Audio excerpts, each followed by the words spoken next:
that down, let's move on to this, shall we?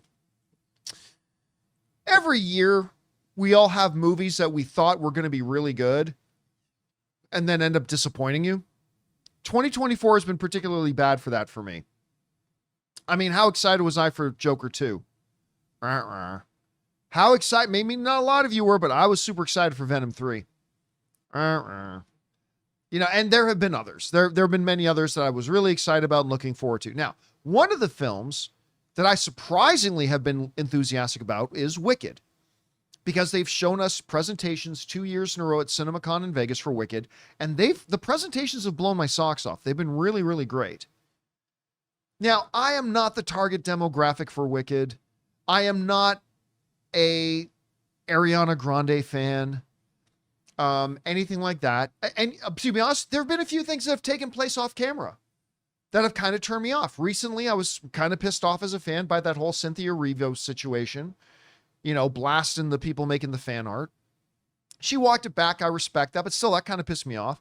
I was kind of turned off. I know it's all, we didn't talk about it on the show because it's really TMZ, but like, to me, I was a little bit turned off finding out that one of Ariana Grande's co-stars in the movie left his pregnant wife to hook up with Ariana Grande while they were making the movie. It's like, that's not cool. So that against me. So I'm like, but the movie looks really good.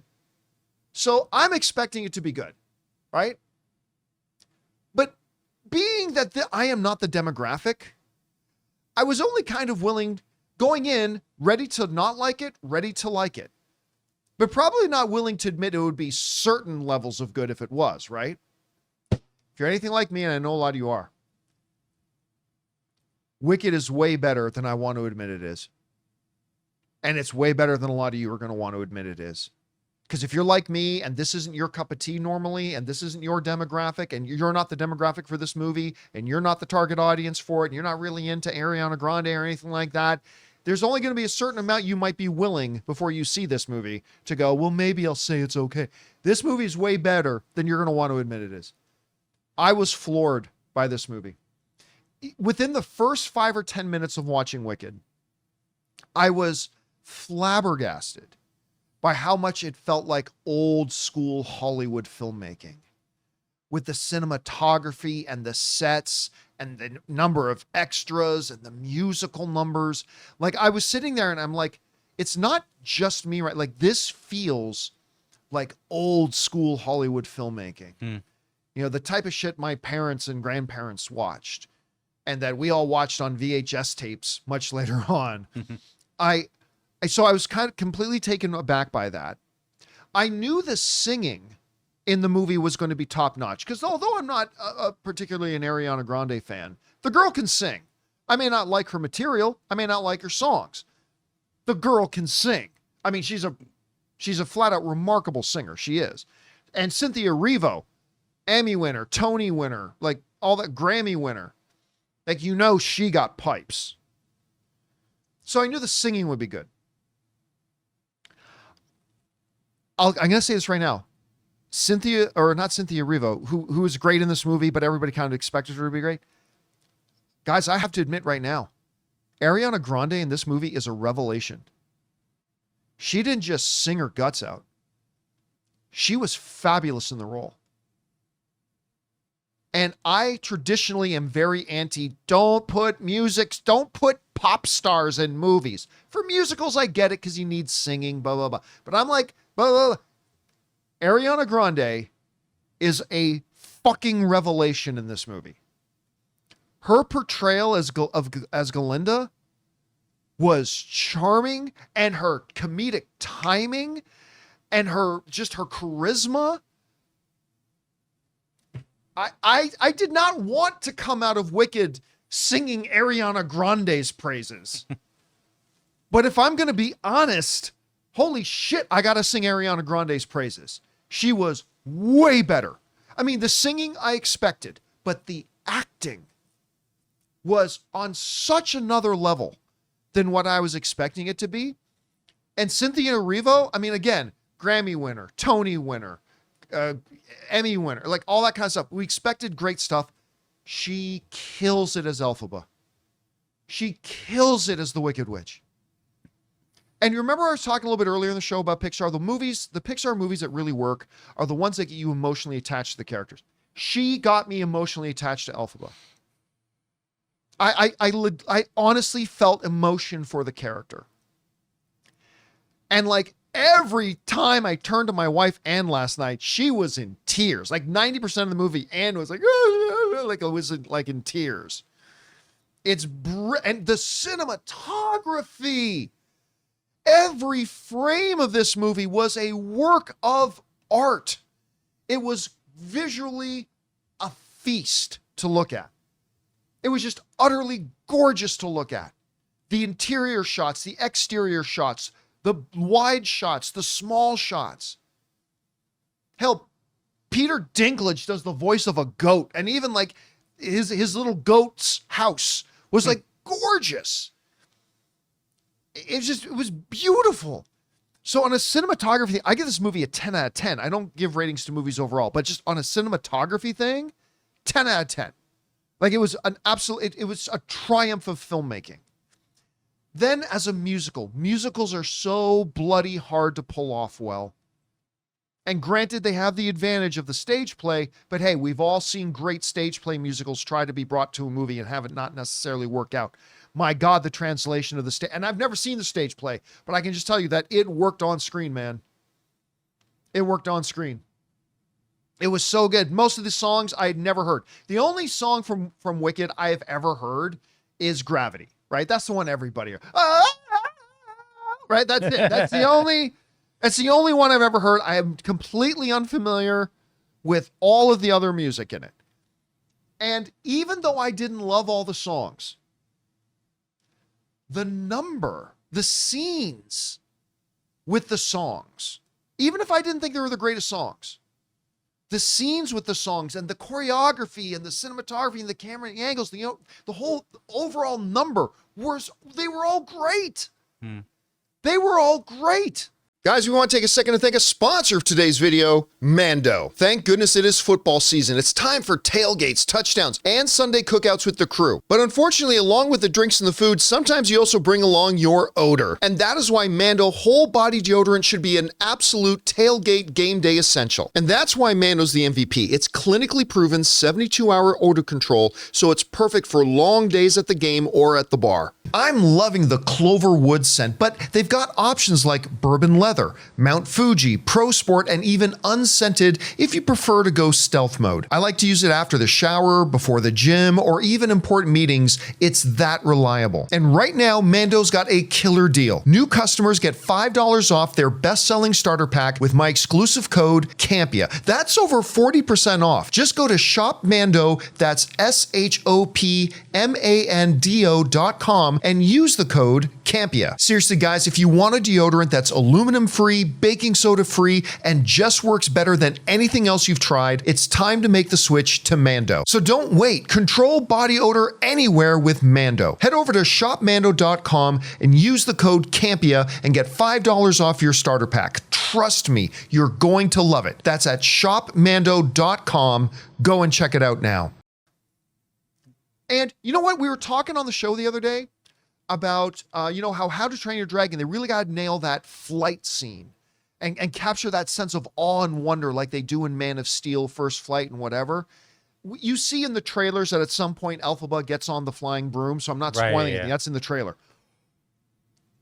Her scene when she takes flight, awe-inspiring.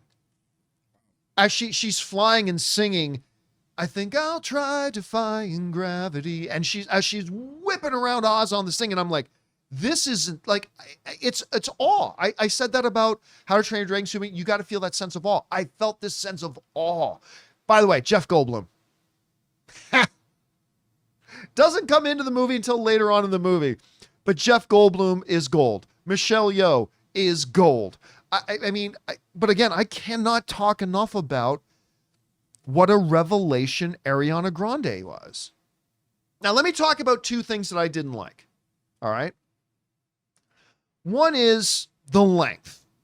I at 2 hours and 40 plus minutes, I think it could have been shorter.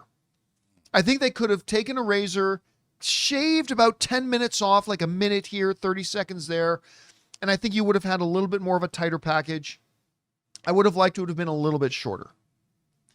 The second thing is there is a subplot that runs through the movie, and I'm going to assume it comes directly from the musical, of there's something going on. There's a bit of a mystery conspiracy, something going on with the animals in Oz. I won't go into details.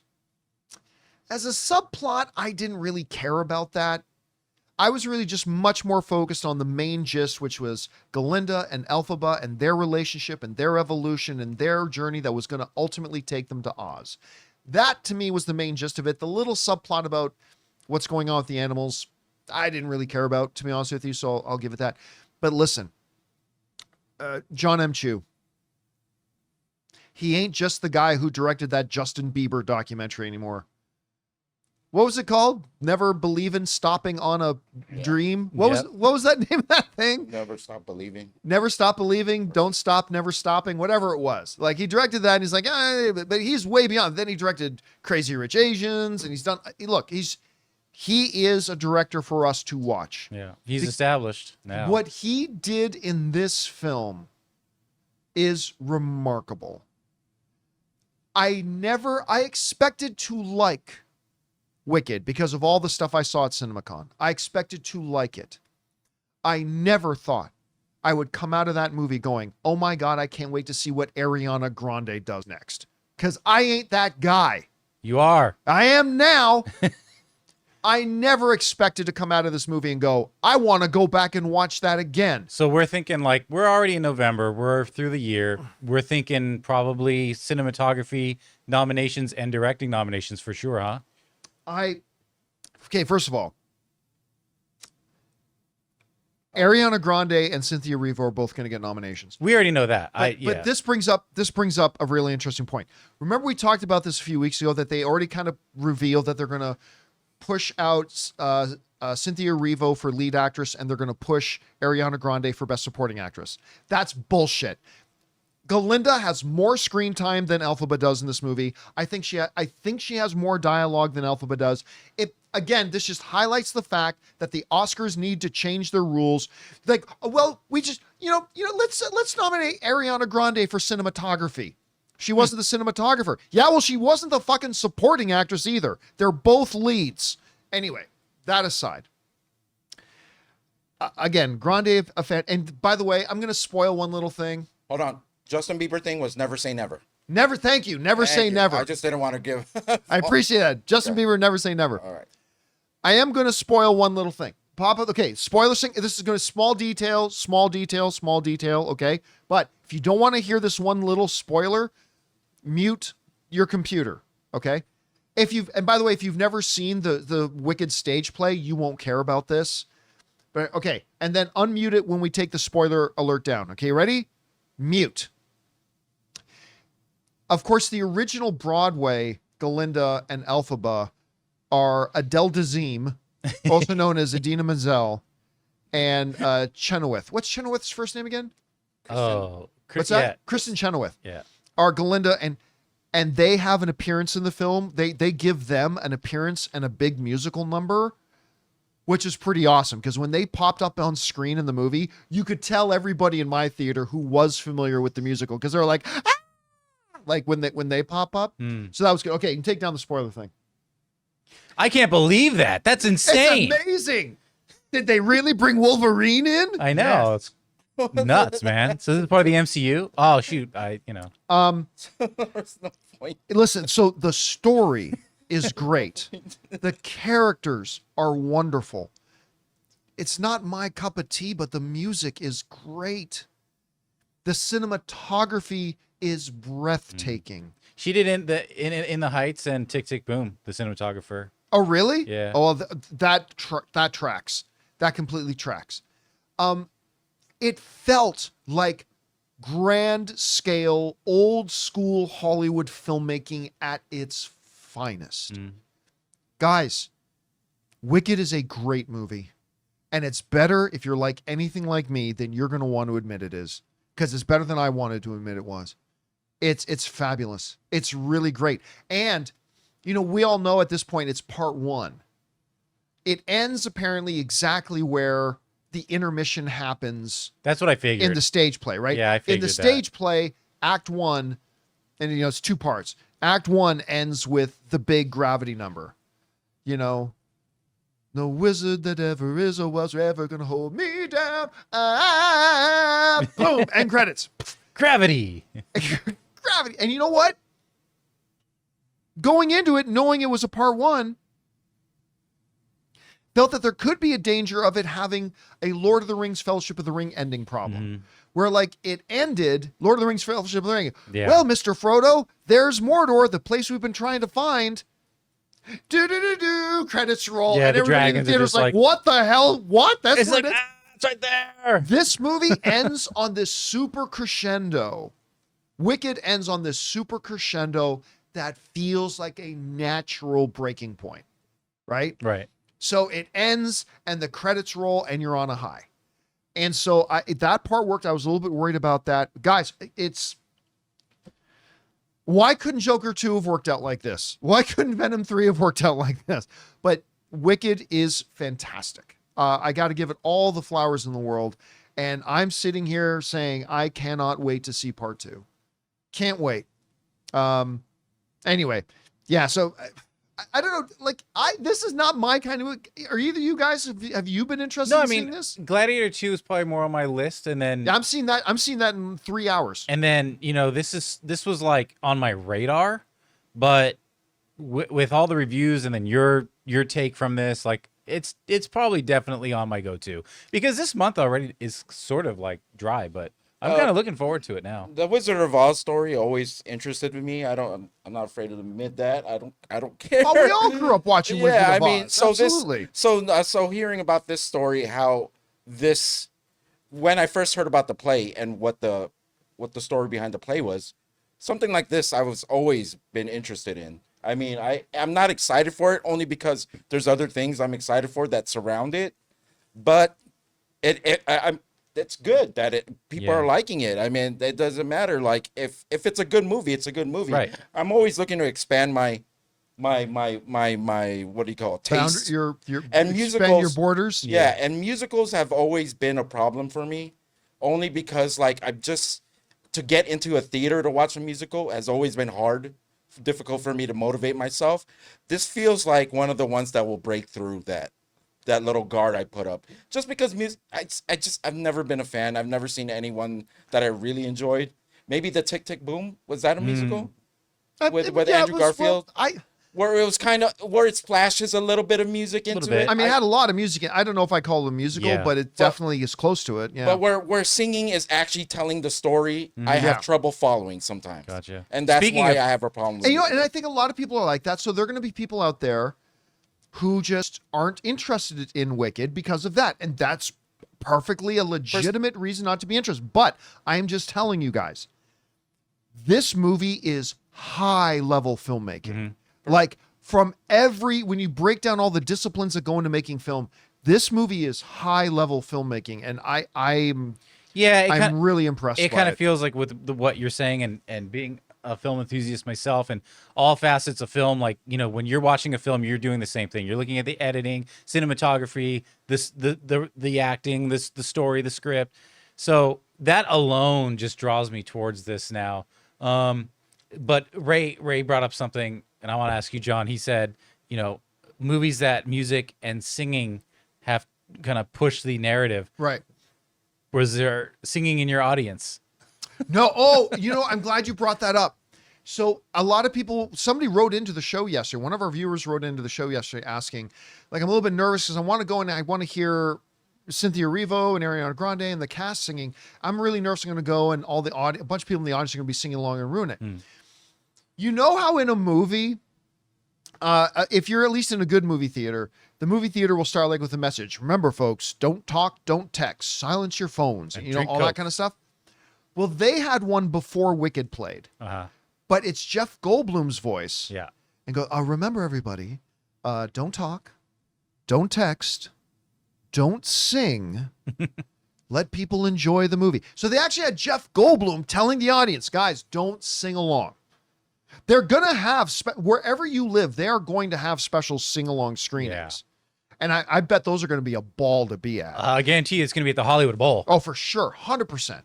But for this, for average moviegoers coming out to see a movie, they wanted to point out, hey, everybody, if you're big fans of the musical, that's great, but don't sing along because there are people here that are here to watch the movie. One last golden question. All right. Walking away from the movie, do you see a lock in any of the categories for the Oscars? I would think costume design, maybe.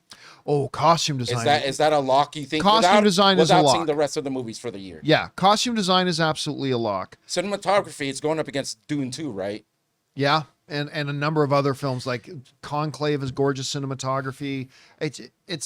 It's hard to say. I mean, I would definitely nominate for cinematography. I would nominate Ariana Grande. For Best Actress? Yeah, for But best that's actress. not a lock for sure. No, That's not because a lock. they're running her for best supporting. Right. So Oh. I do think she'll get a best supporting actress nom. And listen, right now, I think John M. Chu deserves a nomination for best director. I think what he did with this film is nothing short of breathtaking. I don't think he did a presentation at CinemaCon where a tear wasn't coming down his eye. He he was very he gave passionate his about heart this. and Yeah. soul to this film. Man, but then you're going Denis Villeneuve and John M. Chu, which they both deserve a nomination. Who deserves the win, at the end of the day? Well, Denis Villeneuve does. Yeah. I mean, Oh, really? Oh, yeah. You still believe? Oh, yeah. It's the best movie I've seen. Dune 2 to So me is Dune still the is best still- movie. It's the best movie I've seen in the last 10 years. Okay. Dune 2 for me. But Wicked is just so far above what I thought it would be. I cannot believe that I loved it. And I can't believe that I did. Anyway, guys, It's good. question is for you. Have you had a chance to see Wicked yet? If not, are you planning on seeing it? What are you hearing about? Where are your expectations right now?